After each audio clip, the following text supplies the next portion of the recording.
Howdy doody everybody, my name is KevGuuey and welcome back to Chuusotsu First Graduation.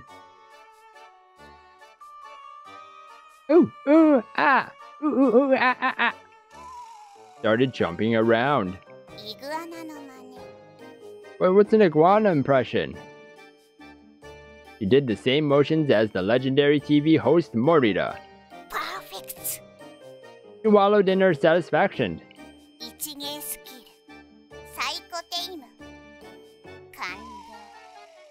I gotta read what psychotame stands for.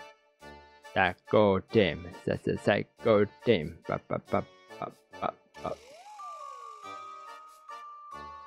What is this? Performance skill psychotame. Wait, what?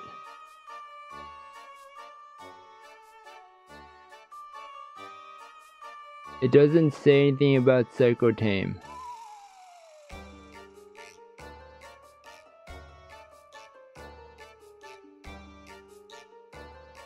Oh well.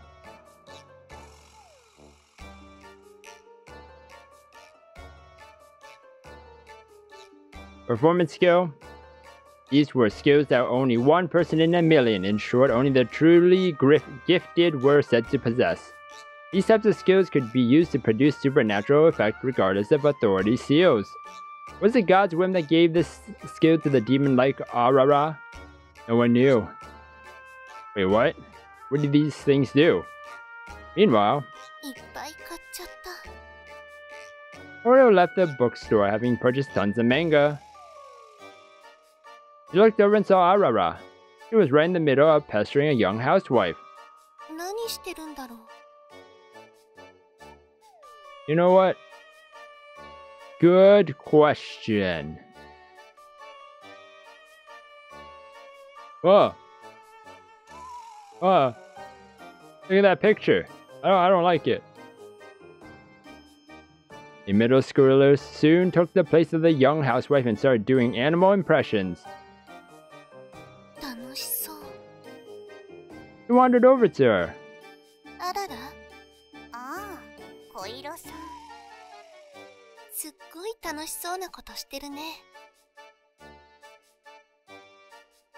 He sighed. Troublesome events just kept cropping up one after another.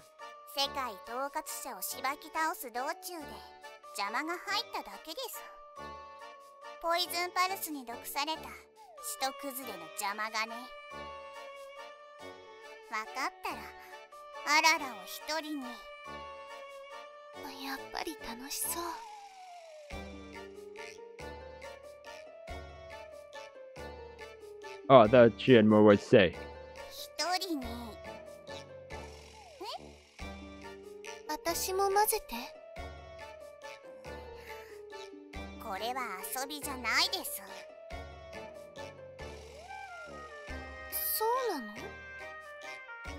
She tilted her head to the side.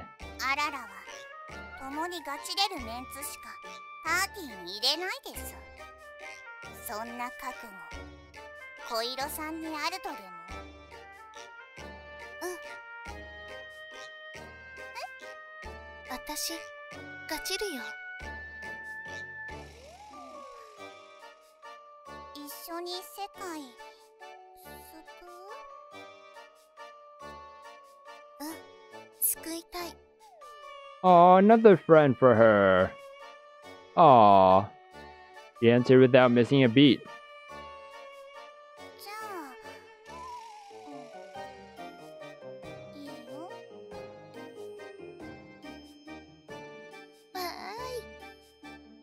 It was in this moment that the ones who would save the world finally assembled. Meanwhile, at the condominium, Arue's pen had a life of its own. Her eyes were focused, reminiscent of an athlete's. The nearby mug had already been emptied. The scratching sound of pen on paper pierced holes into the silence of the room. Arue had always been extremely focused. Once she got really caught up in something, she would block out even the sounds of the outside world. One of the reasons she suggested they study on their own was because she wanted to be alone. concentration, or mental focus. It was as if her body and mind were one. Her large pile of documents was a representation of this. This was Aru's Bible, and she could not read the first page. Newspapers, ad pamphlets, and pages printed off of her Fool's Network scrap. She accumulated all of them into a homemade file. Having been raised in an impoverished household without even the most basic of luxuries, this was something she created at a young age. All that left was about to finally bear fruit. It would show its true worth. In the end, what exactly did her 15 years and a few months amount to?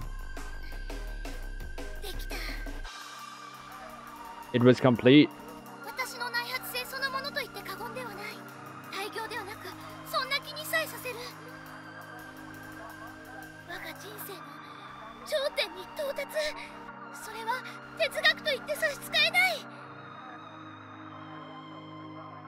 We felt a mixture of joy and happiness, sadness.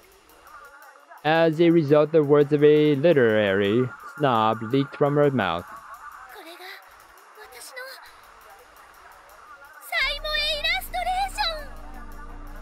Yeah, that's what I figured. Aru's life work finally came to fruition on top of this desk. It was a beautiful girl. Oh, we gotta see her.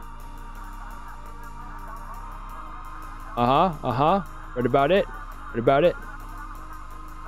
It was a demi-human vampire girl with cat ears. It was one of those things you could buy in bulk at a used goods store. But this was the fruit of Aru's labor, the price of which she immolated a piece of her soul to obtain. In other words, it was her life. If that wasn't philosophy, then what was? Yes, this was an incarnation of Marisugawa Arue's. What? Stop yelling at me. She smacked away the cutesy illustration along with the rest of her Bible.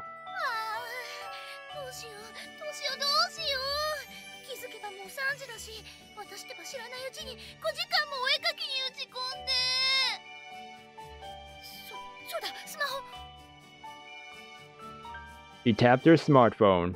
Her mother gave it to Arue when the latter decided to come to Tokyo. She had yet to fully master its functions, but knew enough to fire up the web browser. She found a page titled Learn Philosophy Through Manga. The page had the words and lives of famous philosophers, both ancient and new, conveyed in the form of manga.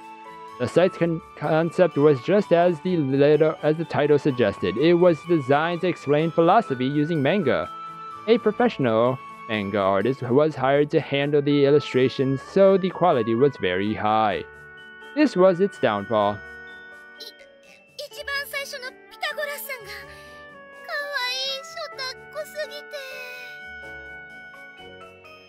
She got excited. She became fascinated with the artwork, not the content.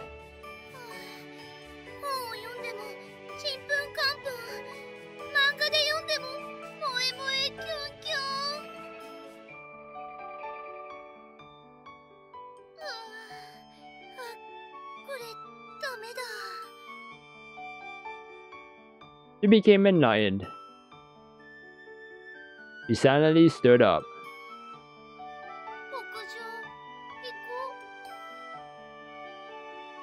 She uttered a dangerous phrase. It was that same impulse that overcame her after running away from KOIRO. Whenever her mental stress became too much to bear, Arue went to the rooftop.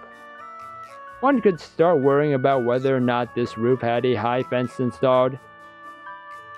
She put on her shoes in the entrance hall, but when she tried to turn the doorknob, it opened by itself.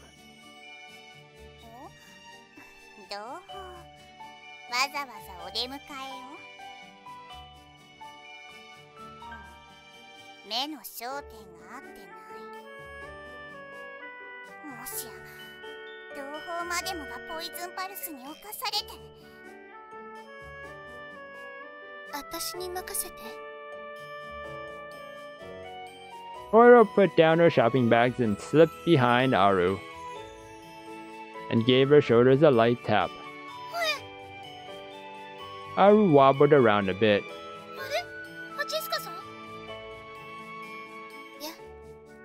He raised a hand.